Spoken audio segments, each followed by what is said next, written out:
Fala galera, sejam bem-vindos a mais uma resolução aqui no canal Química com Potássio. Eu sou o professor João Cássio e hoje nós vamos fazer a parte 3 do nosso segundo simulado, o FRR 2025, trazendo logicamente as questões de química orgânica. Já deixa o seu like, se inscreva no canal e compartilhe esse simulado com seus amigos e vamos lá.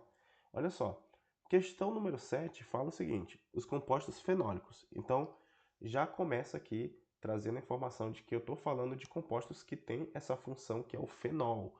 Compostos fenólicos são um grupo de antioxidantes não enzimáticos que podem ter diversas atividades benéficas no organismo. No entanto, estruturas mais simples, como o fenol, são tóxicos.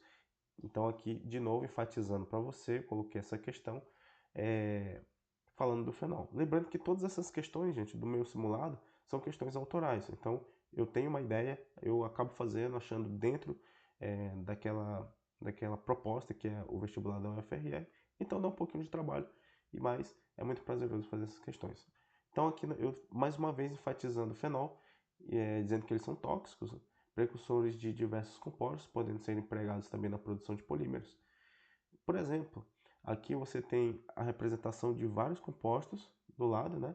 E aí a questão continua dizendo que, por representar uma função orgânica bem ampla, os compostos fenólicos são encontrados em alimentos, solventes, emulsificantes, ou seja, eles são encontrados em vários produtos. Para ser classificado como compostos fenólicos, é necessário apresentar na molécula uma estrutura análoga ao grupo fenol. Então, mais uma vez aqui enfatizando a função fenol, você não iria então procurar outra coisa, né?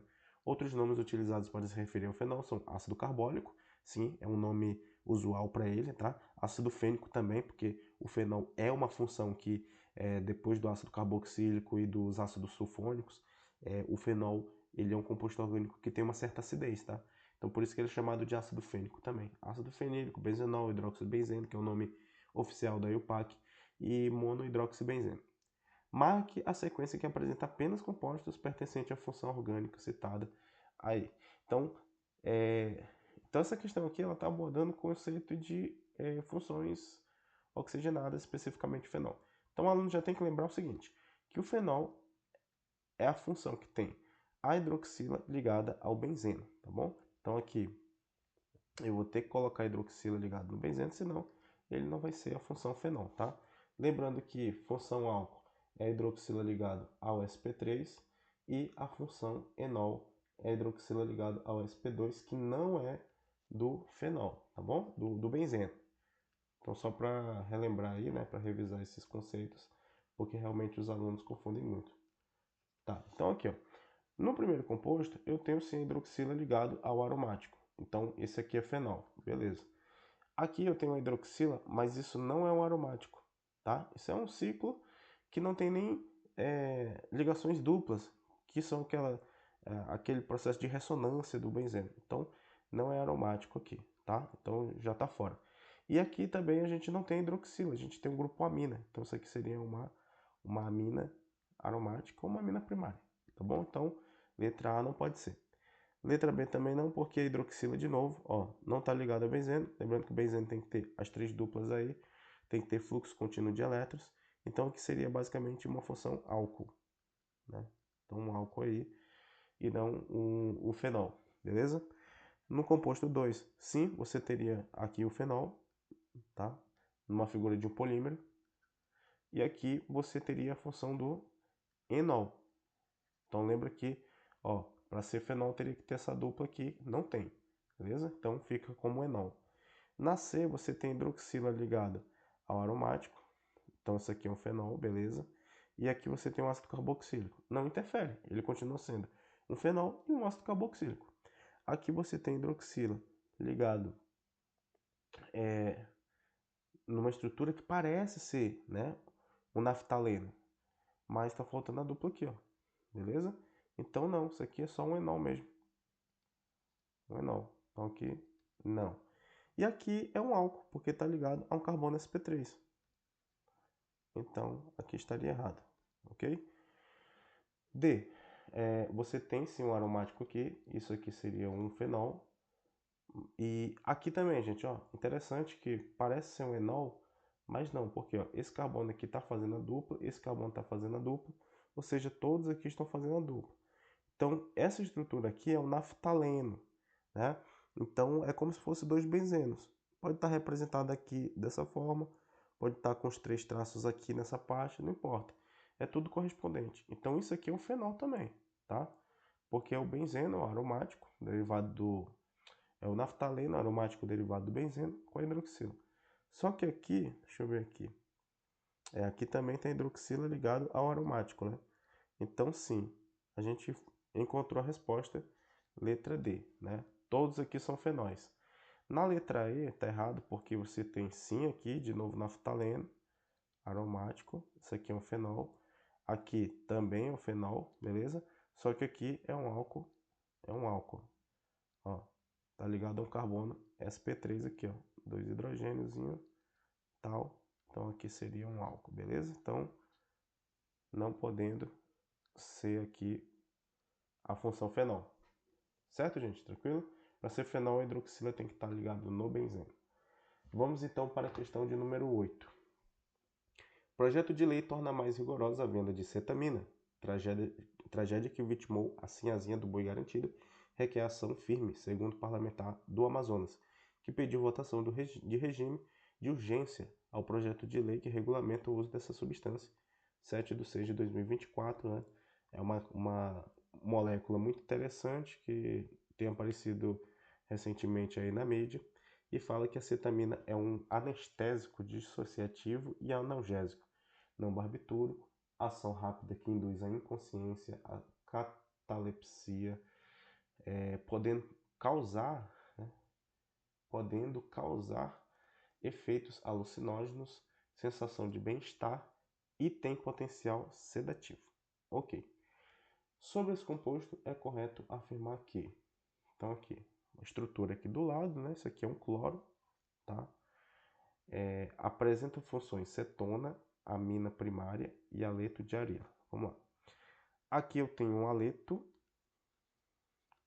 Esse aleto está ligado ao aromático, então é chamado de aleto de arila. Professor, qual é a diferença do aleto de alquila?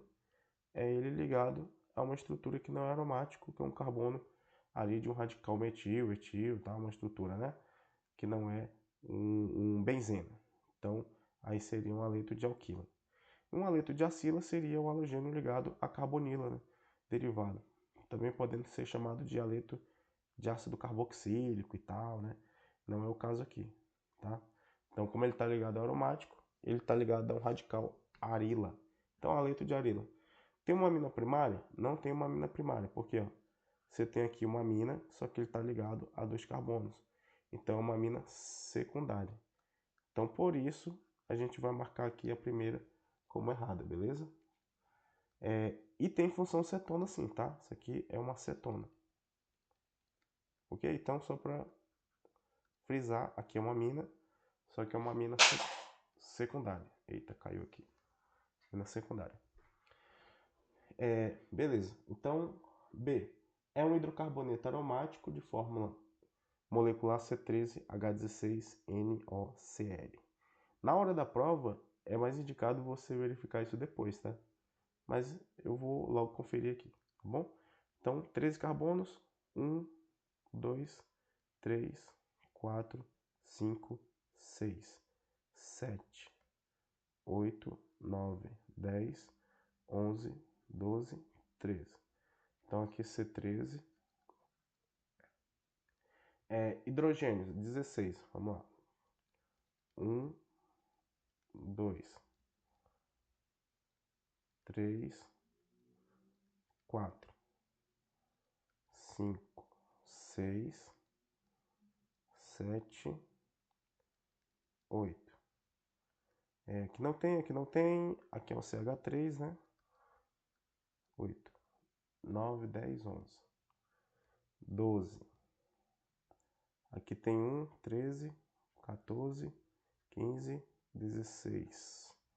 Então, tem 16 hidrogênios, tem um nitrogênio, tem um oxigênio, tem um cloro. Então, a fórmula molecular está certa, mas não sei se vocês perceberam que ele falou é o hidrocarboneto que é aromático, né? Então, é uma informação Errada, porque ele tem outras funções. Ou ele vai ser um hidrocarboneto, ou ele vai ser outra função.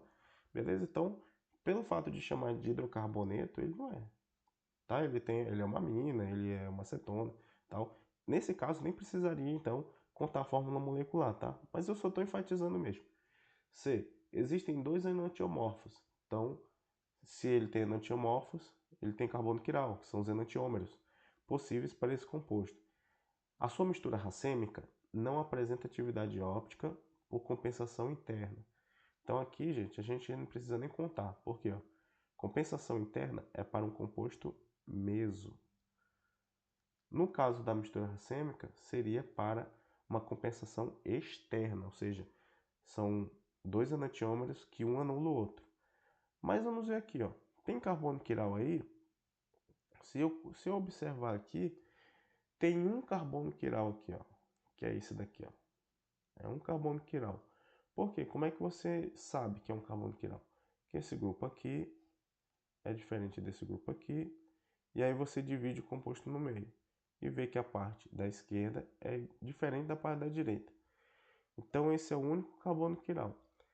Nesse caso, para saber isômeros opticamente ativos, IOA, você pega 2, eleva a quantidade de carbonos quirais. Como é 1, significa realmente que são 2, tá?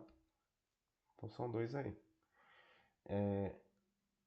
Aí nesse caso da mistura racêmica, é o isômero opticamente inativo, IOI.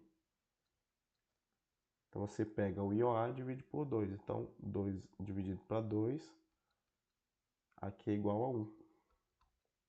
Igual a 1, beleza? Então a mistura de enantiômeros dá o que nós chamamos de mistura racêmica. Se eu misturar ali o D com L, né, o mais com menos, um dizia para a direita, outro dizia para a esquerda na mesma proporção. Então um anula o efeito do outro por compensação externa, tá? Externa. Por isso que está errado aqui, ó. Externa. D.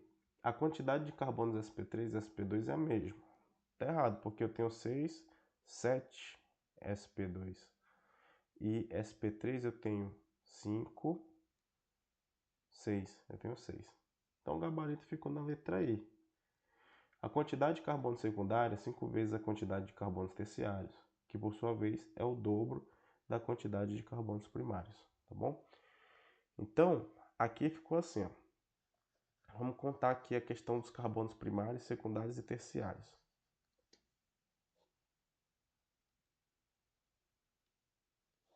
Vamos lá.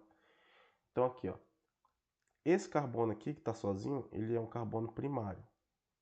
Tá bom? Antigamente ele era chamado de carbono nulário, mas agora é chamado de carbono primário, tá? Então aqui, ó, esse daqui tá ligado a 1, 2, 3. Esse é terciário, esse é secundário, secundário, secundário. Tá ligado a 2, secundários, secundários. Esse tá ligado a 3 terciários, né? Esse é secundário, secundário, secundário, secundário, secundário. Então vamos lá. Carbono terciário. Eu tenho 2. Carbono secundário. Eu tenho 1, 2, 3, 4, 5, 6, 7, 8, 9, 10. Tenho 10. Carbono primário, eu tenho 1. Ou seja, a quantidade de carbonos secundários é 5 vezes a do terciário, tá certo? 5 vezes.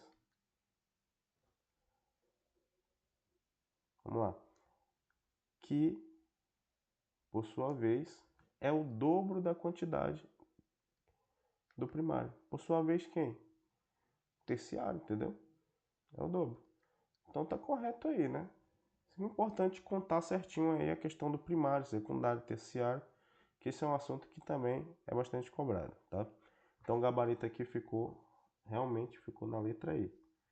Vamos então para a última questão do nosso simulado. Espero que você tenha curtido demais esse simulado e procure os outros simulados aí do Química com Potássio, beleza?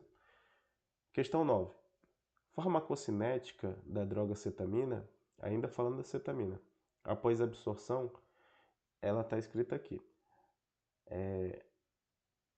É rápida, é rapidamente distribuída, né?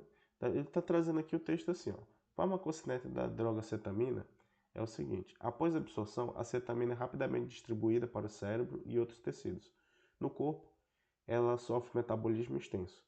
Ela é biotransformada pelas enzimas A4 e B6 em norcetamina, que por sua vez é convertida pela enzima A6 e B6 em hidroxinorcetamina e desidronorcetamina, que são excretados na urina e na bile. Derivados hidroxilados conjugados da cetamina, 80%, seguido pela desidronorcetamina, 16%, são metabólitos mais prevalentes detectados na urina. Então, o metabolismo simplificado está representado aqui do lado. Sobre a farmacocinética da cetamina, é incorreto afirmar. Então, primeiramente aqui, o que é errado, hein? Então, muitos alunos na hora lá acabam marcando o que é certo e não vê direito a questão, está pedindo a errada. A hidroxicetamina apresenta atividade óptica, podendo existir 4 isômeros opticamente ativos. Então, vamos lá, hidroxicetamina, hidroxinorcetamina, hidroxinorcetamina. É esse composto aqui, beleza? Então, os carbonos quirais dela. Ó, esse é um carbono quiral. Então, você tem amina, esse grupo é diferente. Aí você divide no meio, a parte de baixo é diferente da parte de cima. Ok, então tem um carbono quiral aí. Isso aqui também é um carbono quiral, né? Ó, dividiu aqui, hidroxila, diferente do hidrogênio que está aqui, diferente da parte de cima e da parte de baixo, beleza? Então tem 2 carbonos quirais. Se tem 2 carbonos quirais, isômeros opticamente ativos, IOA, é 2 elevado a N, que é igual ao número de carbonos quirais, que é 2. Então você tem um total de 4 enantiômeros. Então, podendo existir 4 isômeros opticamente ativos, isso está certo. Mas eu quero errado. A conversão da norcetamina em desidronorcetamina ocorre por uma reação de desidratação intramolecular, ou seja, uma eliminação, né? Só que é uma desidratação que ele está falando. Então, se eu pegar a norcetamina, que está aqui, ó, e transformar em desidronorcetamina, que é isso aqui, ó, o que está acontecendo aqui, hein? Está saindo o hidrogênio que estava aqui, né? Lembrando que são 2 hidrogênios. E aqui agora só tem um hidrogênio para cada. Então, na verdade, a gente tem a eliminação de uma molécula de hidrogênio, ou seja, uma desidrogenação. O nome já diz, é uma desidronorcetamina. É uma norcetamina que sofreu uma desidrogenação. Então, o gabarito aqui fica na letra B, porque aqui ele sugere uma desidratação, ou seja, H2O, e não uma desidrogenação, tá? Então, nesse caso, para sofrer uma desidratação, levaria à formação do mesmo produto, ou seja, ligação dupla, mas eu precisaria então de uma hidroxila ali no lugar de algum daqueles hidrogênios para que sofresse sim a desidratação dentro da molécula, intramolecular. Nesse caso, a reação é uma desidrogenação, beleza? Então a C está certa porque ó, os valores de porcentagem dos compostos citados, excretados pela urina, justifica-se pela maior polaridade do composto mais prevalente. Então, mais prevalente aqui é a cetamina, né? A hidroxilada, os hidroxilados da cetamina. Então, seria o norcetamina, né? Então, pelo fato de ter essa hidroxila, você tem uma polaridade maior, tá bom? Então, assim, maior polaridade por causa da hidroxila e tal, se comparado a desidronorcetamina, que quando você olha para lá, cadê? Não tem hidroxila aqui, ó. É hidrogênio. Então, eu posso dizer que esse composto aqui, ele é um pouquinho mais polar, por isso que ele corresponde a 80% lá na urina, enquanto que esse é menos polar, ele vai corresponder somente a 16%. Isso aí foi citado no texto, né? Agora, uma coisa interessante. A hidroxinorcetamina poderia se tornar em desidronorcetamina por uma desidratação intramolecular, porque ela tem hidroxila. Só que como a desidronorcetamina vem da norcetamina, então não foi essa, realmente não foi essa reação aí. D. A hidroxinocetamina apresenta um álcool secundário e uma amina primária. Então você tem aqui realmente, ó, no carbono quiral, um álcool secundário, que é aquele ligado ao carbono secundário, e você tem uma amina primária, que é ligada a um carbono. Muito bem. E aí as estruturas apresentam um sistema de deslocalização de eletrons pi, que é o benzeno aqui, né? Estruturas aromáticas aqui, que é o que nós chamamos de ressonância também, beleza? Então a única incorreta é a letra B mesmo. E finalizamos aqui o nosso simulado. Espero que você tenha aprendido bastante, revisado muitos conteúdos e nos vemos na próxima. Forte abraço a todos e bons estudos!